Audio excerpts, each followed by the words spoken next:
जय जगन्नाथ सभी को। तो आज हम चर्चा करते हैं भविष्य मालिका के बारे में।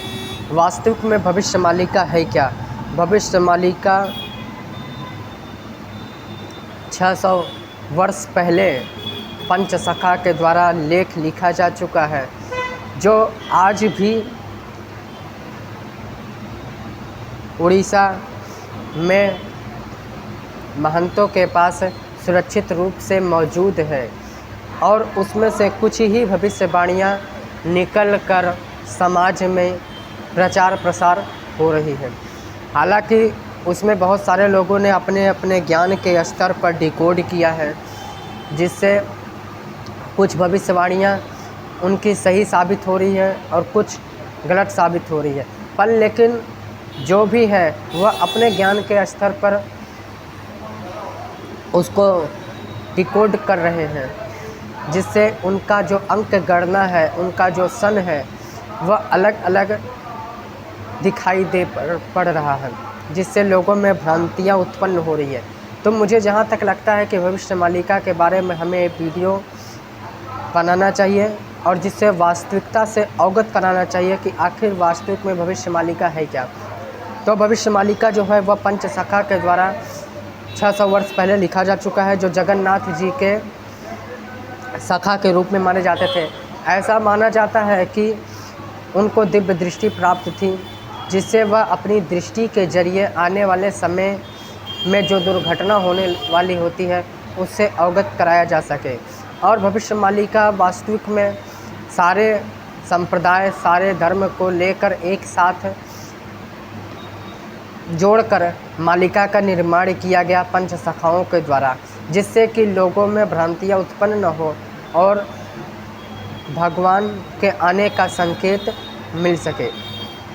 और इसलिए काफ़ी सारे विद्वानों से पूछेंगे कि कलयुग की अवधि, कलयुग की आयु कितनी वर्ष है, तो सब लोग जहाँ तक कहेंगे 4,32,000 वर्ष है। परंतु पंचसखा के द्वारा यह कहा जा चुका था कि जिस प्रकार पृथ्वी पर अधिक पाप करने के कारण कलयुग की आयु क्षीण हो जाएगी, गौ हत्या के कारण 40,000 वर्ष या कुछ वर्ष होगा, जिससे पाप गौ हत्या के कारण कलयुग की अवधि जो आयु जो है वह क्षीण हो जाएगी। पति का सम्मान न करने से कलयुग की आयु क्षीण हो जाएगी। चोरी, बेईमानी, लूटपाट, तमाम ऐसे दुर्घटना, तमाम ऐसे दुर्विचार से कलयुग की आयु जो है वह 4,32,000 वर्ष से घटकर मात्र कुछ ही वर्ष रह जाएगी। 5,500 वर्ष या 5,600 वर्ष ही कलयुग की आयु रह जाएगी। जहाँ तक लगता है कि धीरे धीरे समय परिवर्तन होगा। आने वाले समय में तमाम देश में युद्ध भी होना है और बहुत सारे ऐसे दुर्घटना होना है जो अभी बाकी है। और कलयुग में आप लोग तमाम संत को देख ही रहे हैं, वो आपस में ही वाद विवाद करके खड़ा कर रहे हैं और आपस में ही लड़ाई उत्पन्न कर रहे हैं, जिससे मालिका में लिखा जा चुका है कि कलयुग में आने वाले समय में आपस में ही अपने विद्वता का परिचय देते हुए लोग आपस में विवाद करेंगे, जो कि समाज में आने वाले समय में एक दूसरे से युद्ध होगा, एक दूसरे के से कला उत्पन्न होगा, जिससे बड़े बड़े जो साधु संत हैं, बड़े बड़े जो राजनेता हैं, उनके विचार, उनके बोल बिगड़ेंगे, जिससे वह आने वाले समय में एक दूसरे से लड़ाई करते रहेंगे और आपस में वाद विवाद खड़ा करेंगे। तो यह तो एक अलग विषय हो गया। तो मालिका जो है यह बहुत ही पवित्र ग्रंथ है, जो वेद और शास्त्र ही है। मालिका को वेद और शास्त्र ही बोला जाता है। जिस प्रकार 4 वेदों का वर्णन किया गया है, ऋग्वेद, यजुर्वेद, सामवेद और अथर्ववेद, तो 5वां वेद भी है, वो वेद शिशु वेद है। वैसे तो अनेकों वेद हैं, आयुर्वेद भी कहा जाता है, क्योंकि आयुर्वेद जो होता है वह एक चिकित्सा का वेद होता है। तो ऐसे ही तमाम वेद है। पर भविष्य मालिका को भविष्य मालिका क्यों नाम दिया गया? क्योंकि जो आने वाले समय में जो युवा रहेंगे उनकी एक अलग ही रुचि रहेगी भविष्य को लेकर कि आने वाले समय में हमारा भविष्य कैसा होगा, आने वाले समय में जो दुर्घटनाएं जो घटना होंगी वह कैसे होंगे।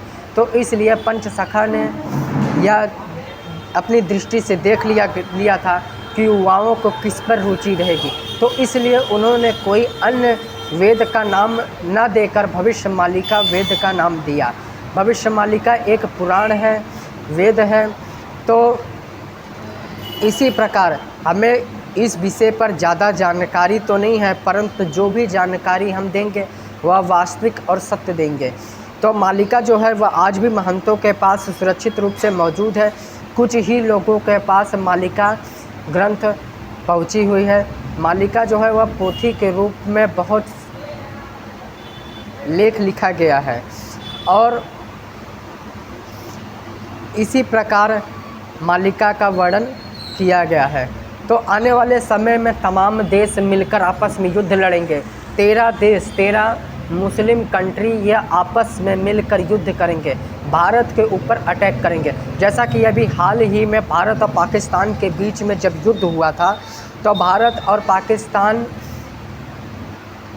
के बीच को रोकने के लिए अमेरिका द्वारा ने युद्ध को रोका था, परंतु यह युद्ध आने वाले समय में और भी गहरा होता चला जाएगा, जिससे पाकिस्तान तो मानने वाला देश है नहीं, वह भारत के ऊपर अपनी गतिविधियां अवश्य करेगा, अटैक की गतिविधियां अवश्य करेगा। आतंकवादी कहीं ना कहीं वह भारत में अशांति फैलाने की कोशिश करेगा और भारत को उसी समय चाहिए कि पाकिस्तान को मुंह तोड़ जवाब देना चाहिए था, परंतु यह कुछ ऐसी त्रुटियां थी जो भारत को आने वाले समय में अपने गलती का अफसोस होना पड़ेगा। तो पाकिस्तान आने वाले समय में 13 मुस्लिम देश के साथ मिलकर भारत के ऊपर अटैक करेगा और तुर्की जो होगा वह लीडर होगा उस 13 मुस्लिम देश का। हालांकि भारत के साथ और भी देश रहेंगे, रसिया भारत के साथ रहेगा, हालांकि अमेरिका भारत के साथ यह कदापि नहीं रहने वाला है। जैसा कि लोग भाजपा के सपोर्टर लोग कहते थे पहले कि अमेरिका भारत के सपोर्ट में रहेगा, लेकिन आने वाले समय में अमेरिका भारत का कदापि सपोर्ट नहीं करने वाला है, बल्कि अमेरिका तो पाकिस्तान का सपोर्ट करेगा आने वाले युद्ध में। तो इसलिए भारत को अपने युद्ध स्तर पर तैयारी करनी चाहिए। हमारे जो युवा हैं उनको भी अपने युद्ध स्तर पर तैयारी कर ही लेने चाहिए।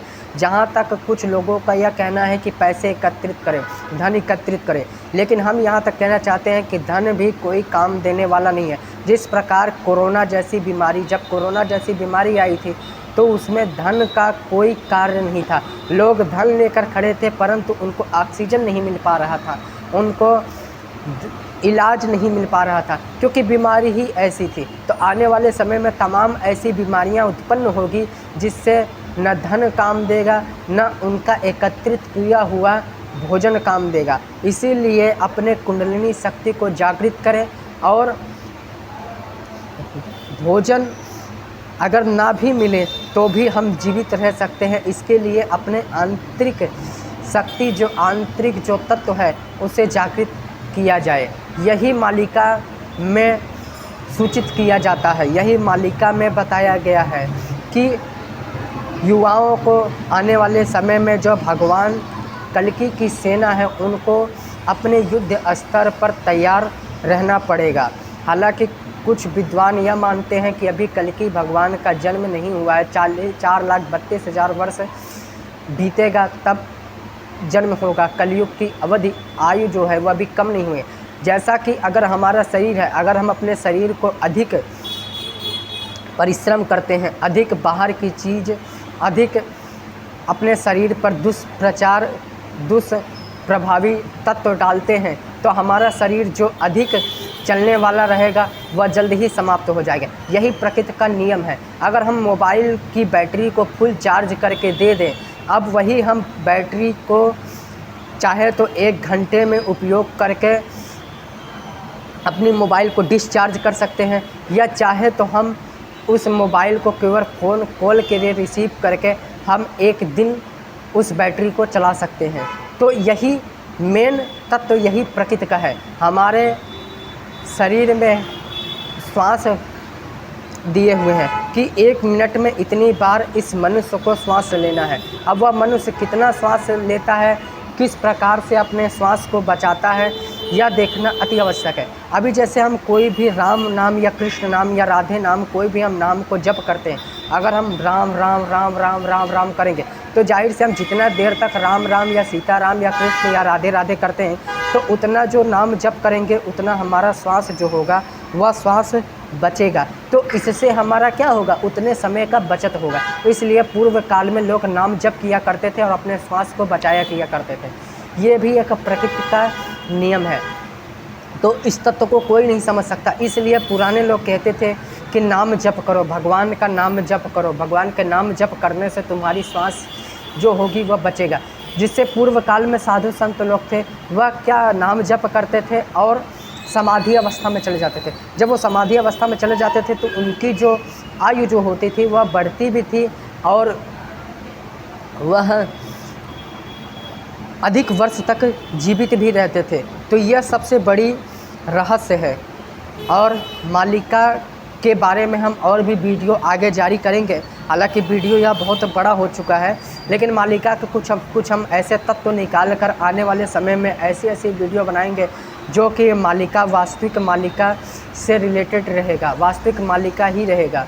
और जहाँ तक जिस विषय पर हमें नहीं मालूम होगा उस विषय पर हम नहीं बोलेंगे, जिस विषय पर हमें मालूम होगा वही विषय पर हम बोलेंगे। हालांकि कुछ विद्वान अपनी डेट और दिनांक देते रहते हैं कि ये तारीख में इस सन में ये घटनाएं होंगी। हालांकि कोई भी ऐसी घटना, कोई भी ऐसा सन, कोई ऐसा विद्वान नहीं है जो कि निकाल सके कि ये घटना इस सन में होगी, ये घटना इस वर्ष होगी या इस समय ये घटना होने वाली रहेगी। कोई ऐसा विद्वान नहीं है कि जो घटना को प्रदर्शित कर सके। हालांकि वह अपने ज्ञान के स्तर पर वह दिखाई दे रहे हैं, परंतु यह भगवान की लीला ही होगी जिससे उनको जो सन निकाला हुआ रहेगा उनका सन भी गलत सिद्ध साबित होगा। तो इसलिए घटना तो होगी, जो घटना लिखा गया मालिका में ये होना है यह तो तय है, परंतु यह भगवान की इच्छा से ही होगा। भगवान जब चाहेंगे तभी वह घटना को करेंगे, तभी वह समय को करेंगे। लेकिन यहाँ तक हम कहना चाहते हैं कि अभी 2025 चल रहा है, तो 26, 27, 28, 29, 30, 32 यानी हम मान के चलते हैं कि 2035 तक, 2040 तक समय बहुत परिवर्तन हो जाएगा, हद से ज़्यादा परिवर्तन हो जाएगा। या तो समय सनातन की तरफ पूरी तरीके से, पूर्ण रूप तरीके से बदल जाएगा, या तो फिर धरती का अंत हो जाएगा। परंतु पृथ्वी का अंत भी इतनी जल्दी नहीं होने वाला है, इसके लिए भी समय लगेगा, परंतु इसके लिए समय धीरे धीरे परिवर्तन होगा। जिस प्रकार एक रात्रि के समय धीरे धीरे रात्रि बीतता है, इसी प्रकार सतयुग की स्थापना भी धीरे धीरे भगवान कल्कि के द्वारा किया जाएगा, जिससे भगवान कल्कि ने अपनी ही कल्कि सेना को बहुत ही चतुराई से समाज में बिठा रखे हैं और प्रचार प्रसार करने को बोल रहे हैं कि प्रचार प्रसार मालिका के बारे में किया जाना चाहिए। और मालिका कोई दूसरा ग्रंथ नहीं है, वह पुराण, वेद और शास्त्र से ही संबंधित है। हालांकि अनेकों ऐसे ग्रंथ थे, अनेकों ऐसे विद्या थे जो नालंदा विश्वविद्यालय में अंग्रेज़ों के द्वारा, मुग़लों के द्वारा न जाने कितने ऐसे ग्रंथ थे जो जला दिए गए और बहुत सारे ग्रंथ को लूट कर ले भी जा चुके हैं। यहाँ तक जो मालिका जो है वह भी लूट के ले जा चुके हैं। वह भी कुछ पोथी ऐसे हैं जो अभी रसिया, चाइना, अन्य देश में मालिका पोथी भी रखी जा चुकी है। और चीन को भी यह वास्तविकता पता है कि हमें ख़त्म करने के लिए भारत में उत्पन्न हो चुका है, इसलिए चीन भी अपनी कुछ न कुछ गतिविधियां अवश्य करेगा। क्योंकि मालिका सिर्फ भारत में ही मौजूद नहीं, मालिका चीन में भी है, मालिका रसिया में भी है। तो बहुत सारे ऐसे पोथी जो पन्ने थे वह भी गायब है। और यहाँ तक वेद और शास्त्र की भी बात हम करना चाहते हैं, 14,000 श्लोक से अधिक या 14,000 श्लोक या वेद और शास्त्र से भी गायब है। यहाँ तक रामायण की भी बात करना चाहते हैं, और रामायण में भी बहुत सारे ऐसे तत्व हैं जो गलत डिकोड करके रामायण को दिखाया जा चुका है। इसलिए आप लोग भी हम लोग भी इस तरीके से समर्थ नहीं हैं कि उस वास्तविक को, सत्य को समझ सके।